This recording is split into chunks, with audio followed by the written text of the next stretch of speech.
Votre invité aujourd'hui dans la grande interview en direct sur Boursorama, c'est Samy Char. Bonjour. Bonjour David. Chef économiste de la banque suisse Lombard-Odier. Bon, qu'est-ce qu'on a de ces derniers jours dans l'actualité économique? On a quoi? On a l'Allemagne qui évite de très peu la récession d'un point de vue technique, parce que c'est 2 trimestres consécutifs de baisse, on ne les a pas, mais c'est quand même proche de 0, 0 moins. On a la Chine qui envoie des signaux qui ne sont pas très rassurants.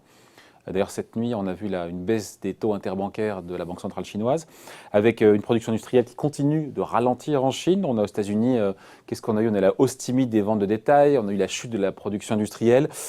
La fête d'Atlanta, c'est pas bon, elle ne voit pas toujours juste, mais elle nous dit que le 4e trimestre aux États-Unis, en termes de croissance, c'est 1%. Est-ce oui ou non, le contexte macroéconomique continue ou pas de se dégrader? Parce que j'ai beaucoup d'économistes comme vous qui sont sur ce plateau qui me disent tout et son contraire.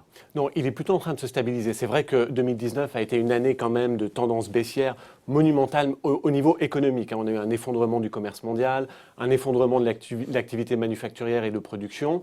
Et puis, quand même, après avoir atteint des niveaux très très bas, quand on pense au secteur automobile allemand par exemple, on est quand même en train d'atteindre une certaine base. Et donc la grande question qui se passe... Pour l'industrie, pour la partie industrielle, on se stabilise. Ça ne veut pas dire qu'on bondit, c'est qu'on se stabilise à un niveau récessif quand même. Qui a été assez bas. Et la grande question, c'est ce que vous avez mentionné, c'est est-ce qu'on rebondit? Et si on rebondit, comment est-ce qu'on rebondit? Et c'est là, effectivement... Dans la partie industrie, parce que je disais que, notamment en zone euro, si on regarde le PIB, la hausse du PIB sur un an, en enlevant l'industrie, on est à plus 1,8%. Oui. Ce qui veut dire que ce qui n'est pas dramatique, je pense à la zone euro qui, elle, pour le coup, connaît la croissance la plus molle, puisqu'on est à 1,2. Exactement. Et ça dit finalement tout de ce qu'on a vécu ces derniers temps. C'est-à-dire qu'on a eu un choc externe qui vient du commerce mondial et qui fait mal à l'industrie, mais les économies domestiques... Qui n'est pas seulement lié à la guerre commerciale, d'ailleurs. Qui est quand même très lié à cette guerre commerciale. Oui, il y a d'autres choses qui rentrent dedans, mais enfin... le ralentissement il y a plein de sujets différents, mais le ralentissement du marché automobile chinois, c'est pas seulement lié à la guerre commerciale. Non, mais c'est vrai que quand on voit quand même que la première économie de la planète, que sont les États-Unis, et la deuxième économie de la planète, la Chine, sont dans un mode confrontationnel, évidemment quand même que ça va venir perturber un petit peu les flux commerciaux et la manière dont on produit les biens dans notre économie mondiale.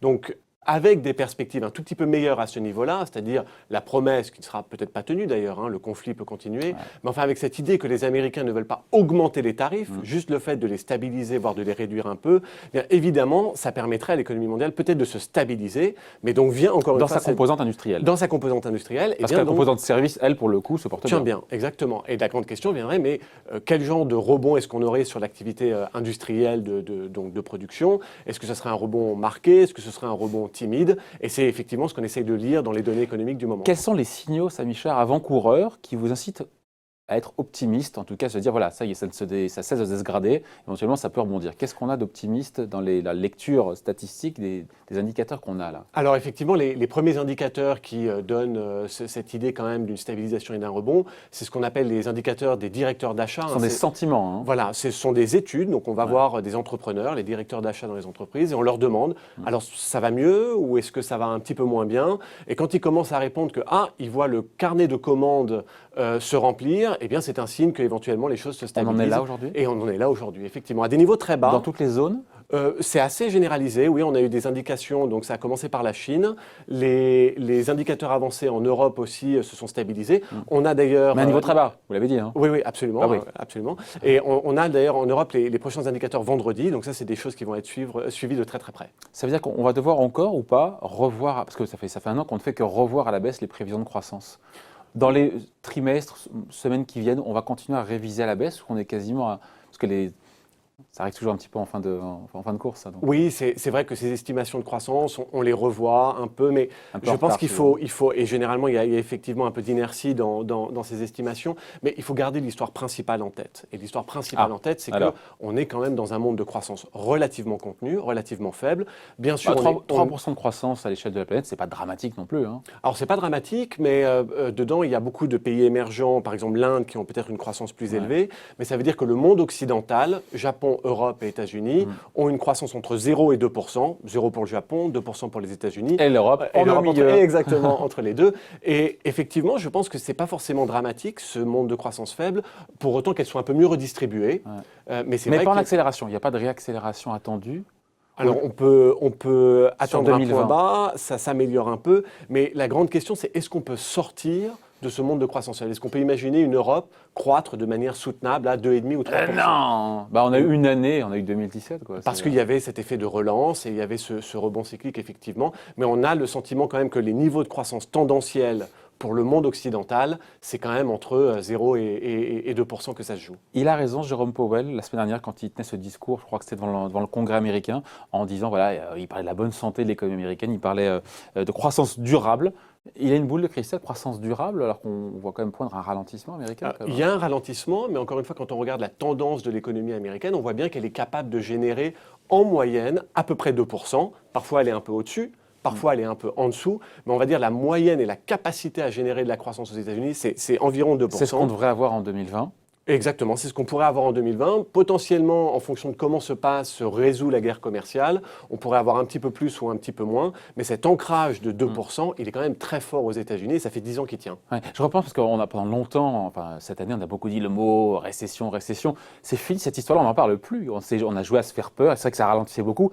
Au travers de ce qu'on a dit, la conclusion, c'est que maintenant, on ne parle plus de ça. Maintenant, on parle de stabilisation, éventuellement, que ça reparte un petit peu. Absolument. Hein. Donc, nous, on n'a jamais été dans le camp de cette récession. Après, il faut, on navigue, hein, et c'est sûr que si cette guerre commerciale va encore plus loin, peut-être que des épisodes récessifs pourraient apparaître. Mais aujourd'hui, ce qui tient l'économie américaine, c'est son consommateur. Et son consommateur, il va plutôt bien. Hein. Il a du travail, les salaires sont OK. Il y a quand même un monde immobilier qui soutient aussi sa confiance et son pouvoir d'achat. Donc, il n'y a pas de raison, dans un contexte où le consommateur américain va relativement bien, de parler de récession. Ouais, je reviens à la Fed pour le coup. Elle s'est mise en mode statu quo, wait and see.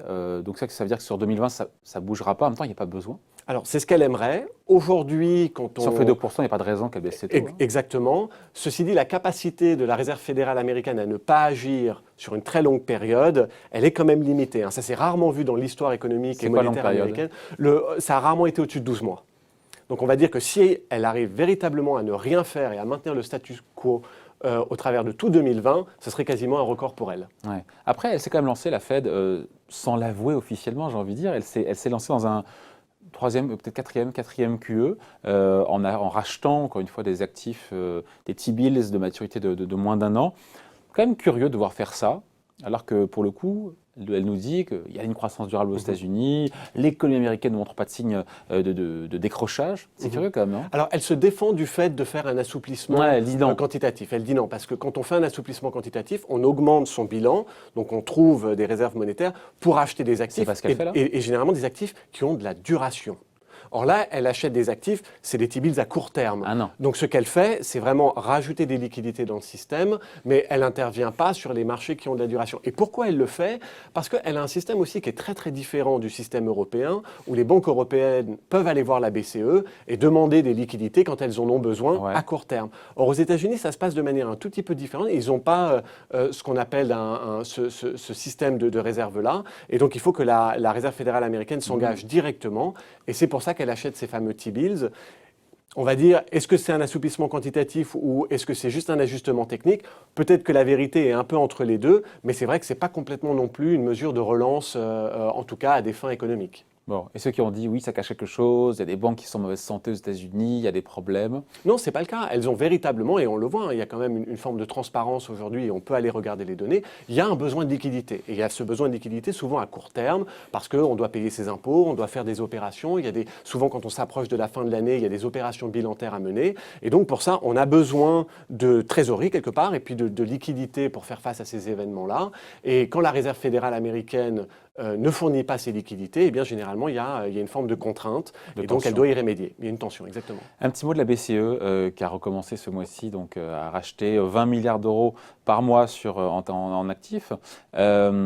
Là, on se dit, enfin, on a pu le dire il y a 15 jours, mais ça sert à quoi? Parce qu'on se dit quand même que les effets sur la croissance, sur l'inflation, vont quand même rester assez mineurs, non? Oui, bien sûr, surtout la décision de taux qu'elle a prise aussi, qui était de baisser les taux de 40 points de base à 50 points de base, hein, donc de moins 0,4 à moins 0,5. Pour le refinancement des banques. Voilà, on sent que c'est quand même relativement mineur. C'est vrai que ça ne va pas changer la face ou le destin économique de elle ne l'aurait pas fait qu'on n'aurait pas vu la différence, quoi. Mais disons qu'à un moment où il y avait de la tension et du stress, elle avait besoin de ramener de la confiance quelque part. Et en faisant ça, effectivement, l'action en elle-même ne changera pas grand-chose, mais c'est un message. Et le message important, c'est de dire, OK, dans un monde de croissance relativement faible, on va dire peu ou prou 1% pour l'Europe, eh bien, on est là en garantissant un coût du capital relativement bas. Et vous pouvez compter sur nous, les taux resteront bas pendant suffisamment longtemps. Ouais. Dans un monde de croissance relativement faible, dites-vous, voir des marchés qui montent autant, marché américain qui tutoie des records, le CAC 40 quasiment à 6000 points plus haut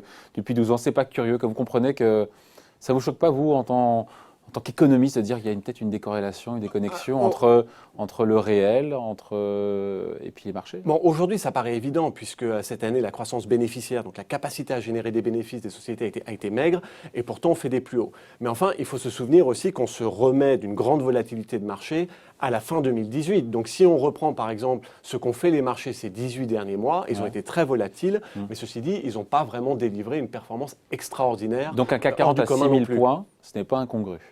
Si on regarde ces 20 dernières années, par exemple, ou ces 10 dernières années, et qu'on voit ce que le CAC 40 a apporté, en réalité, on colle plus ou moins à la croissance bénéficiaire des sociétés françaises. Donc, ce n'est pas forcément incongru, non. Donc, sur 20 ans, en fait, c'est quoi, c'est 7% par an? On dit souvent que le rendement sur les actions, c'est ça? Voilà, la capacité de générer des bénéfices des grandes sociétés européennes et françaises, on va dire, c'est toujours entre 5 et 10%. Donc, c'est un rendement, sauf si on met en danger cette croissance bénéficiaire, c'est normal finalement que les marchés actions délivrent ça. Ouais, certains disent quand même malgré tout que si c'est monté, si ça a autant flambé sur les marchés actions, c'est parce que c'est dû à l'action des banques centrales. Elles ont inondé, voilà, et que ce sont ces politiques généreuses qui font qu'on est aujourd'hui à 6000 points sur le CAC 40 parce que TINA, FOMO, alors pardon pour les trucs, mais TINA parce qu'il n'y a pas d'autre choix, si on veut faire du rendement, il faut aller sur les actions. Et FOMO, alors j'ai dit quoi le FOMO récemment? C'est le fear of missing out. Fear of missing out. C'est la peur de manquer. La peur de manquer la hausse des marchés, et donc quand on voit que ça monte, au bout d'un moment, il faut y aller, quoi. Il faut en être. Non, c'est tout à fait vrai. Ceci dit, encore une fois, le coût du capital, c'est un facteur déterminant pour la croissance bénéficiaire des sociétés.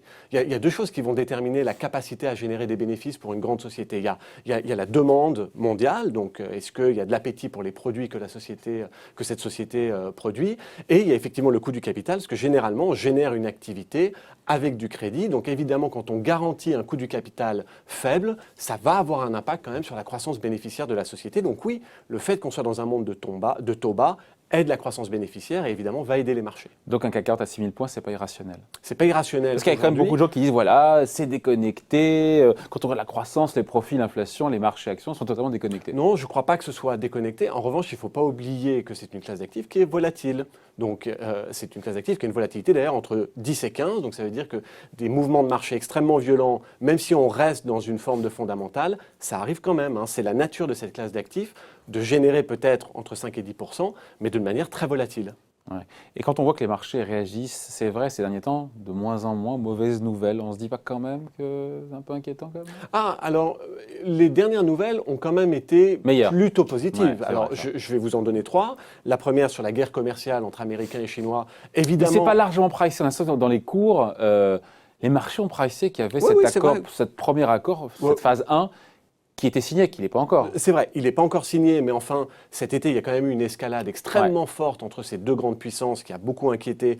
Et aujourd'hui, il y a quand même un petit peu de meilleurs sentiments autour de ça. Le Brexit également, qui avait inquiété les marchés, ce n'est pas fait, bien entendu. 3 mois, Mais enfin, il y a un deal aujourd'hui, ce qui n'était pas nécessairement le cas il y a quelques mois. Donc ça, c'est un élément précis. Et puis, il y a ces données économiques quand même dont on a discuté. On a ces premiers indicateurs-là qui semblent montrer quand même qu'on est en train d'atteindre peut-être, on l'espère, un plancher. Donc ces 3 éléments-là font que on est quand même dans un environnement un tout petit peu moins anxiogène qu'il y a quelques mois. Bon, et quand on voit encore une fois, je me fais l'avocat du diable, mais on dit que les marchés actions montent sur quelques valeurs, c'est très concentré. On voit bien que sur la bourse de Paris, qu'est-ce qui monte? C'est l'aéronautique, c'est le luxe.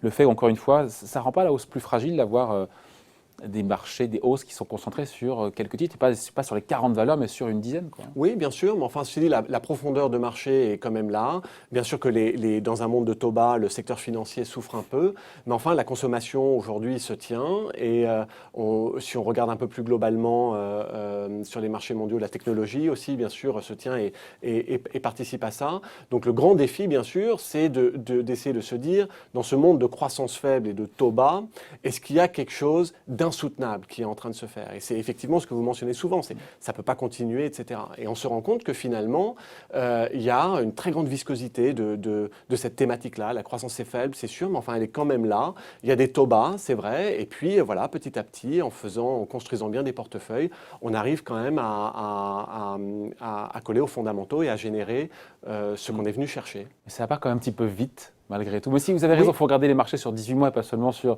l'année calendaire 2019 où on se dit 25% sur le CAC 40, en rajoutant les dividendes, on est quasiment à 30% de rendement. Oui, c'est vrai, ça va quand même un petit peu vite. Et c'est pareil, quand on se projette, par exemple, d'ici la fin de l'année prochaine, ou même si on se projette à 5 ans, il faut être extrêmement sérieux sur ce qu'on attend. Par exemple du marché action. Si on attend de faire plus 20 tous les ans, c'est sûr qu'on risque d'être extrêmement déçu. Et il y aura des fortes baisses et des fortes hausses. La question, c'est est-ce que les marchés actions, ou pourquoi les marchés actions ne délivreraient pas la croissance bénéficiaire? Mais elle est négative. Pardon, la croissance bénéficiaire sur 2019, elle est négative. Elle est effectivement. Quand on regarde, je pense au S&P, on a les S&P en tête, ça fait 3 trimestres qu'on a des baisses de profit. Moi, je serais toujours très curieux d'avoir des baisses de profit et des marchés qui montent. Bien sûr. Et l'année dernière, c'était l'inverse. On avait 20% de croissance des bénéfices et on a eu des marchés qui ont baissé. Donc, ce qu'il faut regarder, c'est à peu près en moyenne. Et en moyenne, on sent que les sociétés arrivent à générer à peu près 5% de bénéfices dans ce monde de croissance relativement faible, avec des taux bas et les dividendes. Finalement, en moyenne, avec des années de baisse et des années de hausse, on se rend compte quand même que les marchés actions ne sont pas complètement dehors de leurs fondamentaux. Donc les marchés actions ne sont pas survalorisés. On entend quand même régulièrement ça. On va dire, dans un monde de taux bas, on est dans un monde de cherté. Tout est cher dans un monde de taux bas. Le crédit est cher, l'immobilier est cher, les actions sont chères. Pas du point de vue de l'investisseur. Voilà, du point de vue de l'épargnant. De point de vue de l'épargnant, exactement.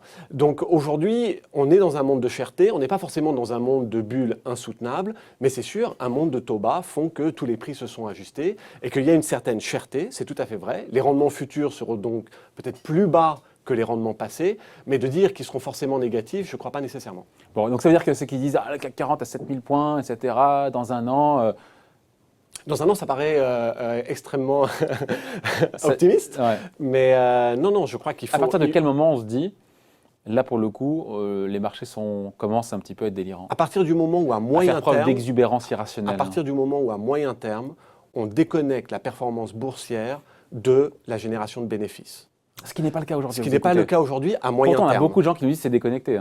Alors, c'est déconnecté cette année, mais c'était déconnecté l'année dernière. Dans l'autre sens. Mais si on prend les 2 années en moyenne, finalement, on se rend compte que c'est connecté. Bon, donc on a quand même de quoi être optimiste.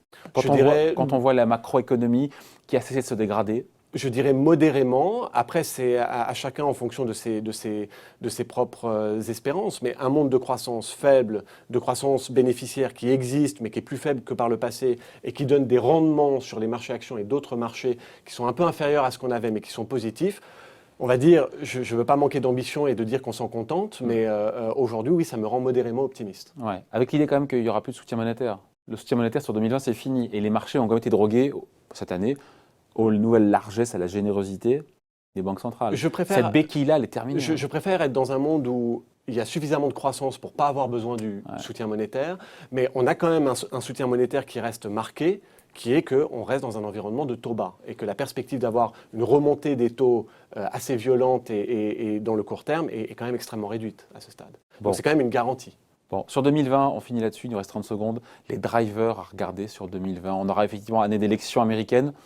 C'est propice à quoi, historiquement, même si l'histoire bégaye sans se reproduire fidèlement? C'est vrai, ce qui est peut-être un tout petit peu différent, c'est déjà arrivé dans le passé, mais ce qui est quand même l'élément marquant de cette élection, c'est qu'on a un congrès divisé aujourd'hui aux États-Unis, avec un Sénat qui est républicain et une Chambre qui est démocrate. Donc peu importe qui passe, peu importe, que ce soit Donald Trump, Warren ou que ça pourrait être un Michael Bloomberg ou un Joe Biden, aujourd'hui, une vraie politique économique ambitieuse ne passera probablement pas le Congrès. D'accord, donc le président n'aura pas les moyens de ses ambitions. À ce stade, non. Que ce soit de nouvelles baisses d'impôts pour Trump ou que ce soit ce programme qui fait si peur à Wall Street d'Elizabeth Warren, où pour le coup, ce serait un changement radical de politique. Alors un changement radical en tant qu'Européen, par exemple c'est vrai qu'on a un impôt sur la fortune en Suisse. La Suisse n'est pas exactement un pays communiste, donc c'est vrai que pour les Américains ça leur fait très peur, mais c'est des choses qu'on voit quand même de manière habituelle en Europe, dans nos démocraties dans nos social-démocraties. Donc oui, elle peut faire peur aux Américains, mais enfin, elle n'a pas non plus un programme qui est complètement en dehors de ce qu'on peut voir économiquement dans d'autres parties du monde C'est occidental. pas le retour des communistes, hein, pour dire les choses un peu plus prosaïquement. Merci d'avoir été avec nous, Samy Char, donc chef économiste de la banque suisse Lombard Odier. Allez, à bientôt, bye. Merci.